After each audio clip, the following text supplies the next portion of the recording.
ನೋಡಿ, ಸಚಿವ ಸ್ಥಾನದ ಆಕಾಂಕ್ಷಿಗಳು ಪಟ್ಟು ಹಿಡಿದು ಕುಳಿತುಕೊಂಡಿದ್ದಾರೆ.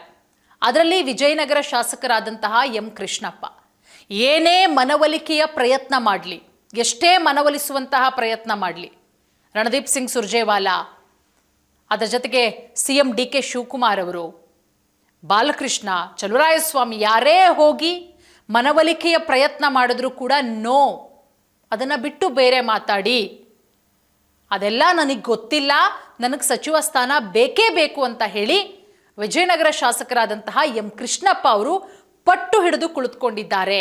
ಯಾವುದೇ ಮಾತುಗಳಿಗೂ ಕೂಡ ಅವರು ಒಪ್ತಾ ಇಲ್ಲ. ಮೊನ್ನೆಯೆಲ್ಲ ಅವ್ರ ಮನೆಗೆ ಹೋಗಿ ಅವ್ರಿಗೆ ಬೊಕ್ಕೆ ಕೊಟ್ಟು ಸುರ್ಜೇವಾಲಾ ಅವರು ಮೀಟಿಂಗ್ ಮಾಡಿದ್ರು, ಡಿ.ಕೆ. ಶಿವಕುಮಾರ್ ಅವರು ಕೂಡ ಅಷ್ಟೇ, ಅವರ ಏನೇ ಮನವೊಲಿಸುವಂತಹ ಪ್ರಯತ್ನ ಮಾಡಿದ್ರೂ ಕೂಡ ನೋ, ಚಾನ್ಸೇ ಇಲ್ಲ, ನಾನು ಯಾವುದೇ ಕಾರಣಕ್ಕೂ ಕೂಡ ನನ್ನನ್ನು ಮನವೊಲಿಸೋ ಪ್ರಯತ್ನ ಮಾಡಬೇಡಿ, ನನ್ನ ಉದ್ದೇಶ ಒಂದೇ, ನಾನು ಕೇಳ್ತಿರೋದು ಒಂದೇ, ನಾನು ಸಚಿವರಾಗಬೇಕು ಅಷ್ಟೇ, ಮಂತ್ರಿಗಿರಿ ಬಿಟ್ಟು ಬೇರೆ ಏನು ಮಾತಾಡಬೇಡಿ, ಅದನ್ನು ಕೊಡ್ತೀರಾ ಮಾತಾಡಿ. ಇವತ್ತೂ ಕೂಡ ಅಷ್ಟೇ ಕೃಷ್ಣಪ್ಪ ಅವರು ನನಗೆ ಸಚಿವ ಸ್ಥಾನ ಕೊಡಲೇಬೇಕು, ಬೇಕು ಅಂದರೆ ಬೇಕೇ ಬೇಕು, ಸಚಿವ ಸ್ಥಾನದ ಬಿಗಿಪಟ್ಟನ್ನು ಹಿಡಿದಿದ್ದಾರೆ. ಯಾವುದೇ, ಏಕೆಂದರೆ ಒಂದಷ್ಟು ಜನ ಅಸಮಾಧಾನಿತರಿದ್ದಾರೆ.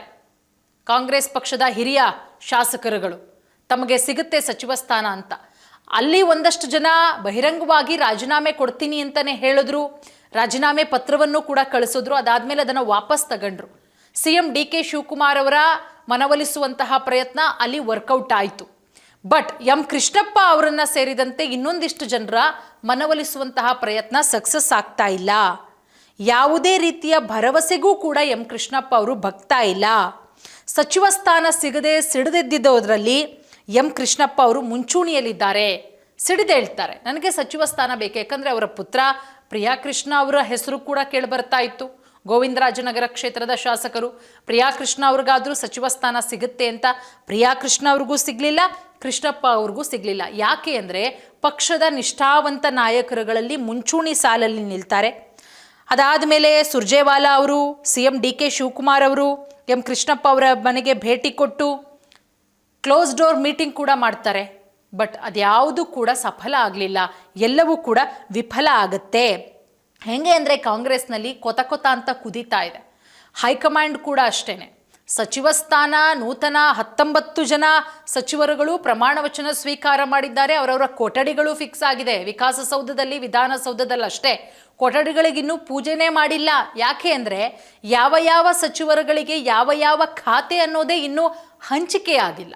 ಸೊ ಖಾತೆ ಹಂಚಿಕೆ ಮಾಡದೆ ಪೂಜೆ ಹೆಂಗೆ ಮಾಡ್ತಾರೆ ಸ್ವಾಮಿ? ಹಾಗಾಗೇನೆ ಒಂದು ರೀತಿ ಖಾತೆ ಹಂಚಿಕೆ ಮಾಡೋದು ಕೂಡ ಕಾಂಗ್ರೆಸ್ ಹೈಕಮಾಂಡ್ಗೆ ದೊಡ್ಡ ಮಟ್ಟದಲ್ಲಿ ಸವಾಲಾಗಿ ಪರಿಣಮಿಸ್ತಾ ಇದೆ. ಹೈಕಮಾಂಡ್ ಪಾಲಿಗೆ ಇದು ಒಂದು ರೀತಿಯಲ್ಲಿ ನುಂಗಲಾರದ ತುತ್ತು. ಯಾಕಂದರೆ ಅಸಮಾಧಾನವನ್ನು ತಣಿಸೋದಕ್ಕೆ ಹರಸಾಹಸ.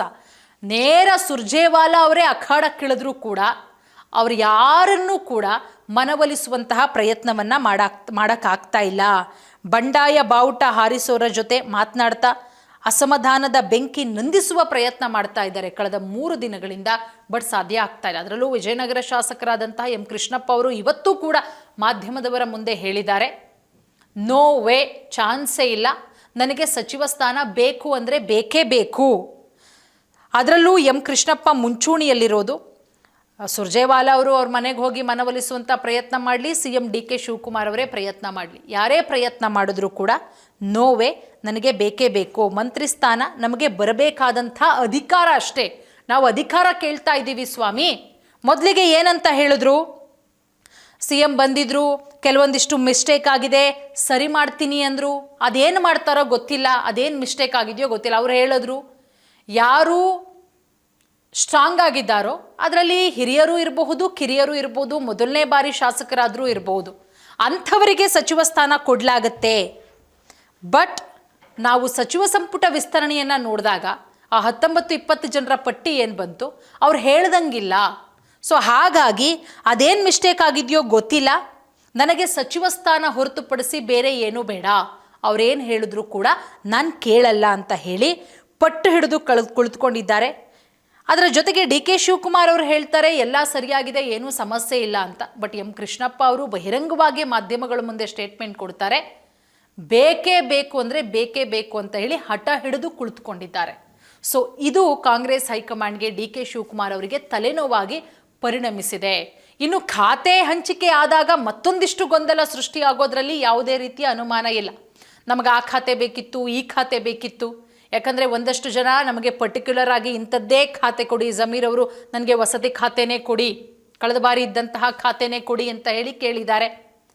ಸೊ ಹಾಗಾಗಿ ಜಮೀರ್ ಅವ್ರ ಜೊತೆಗೆ ಮತ್ತೊಂದಷ್ಟು ಜನ ಪರ್ಟಿಕ್ಯುಲರ್ ಆಗಿ ನಮ್ಗೆ ಇಂಥದ್ದೇ ಖಾತೆ ಬೇಕು ಅಂತ ಬೇಡಿಕೆ ಇಟ್ಟಿರೋದ್ರಿಂದ ಅದೊಂದಿಷ್ಟು ತಲೆನೋವು.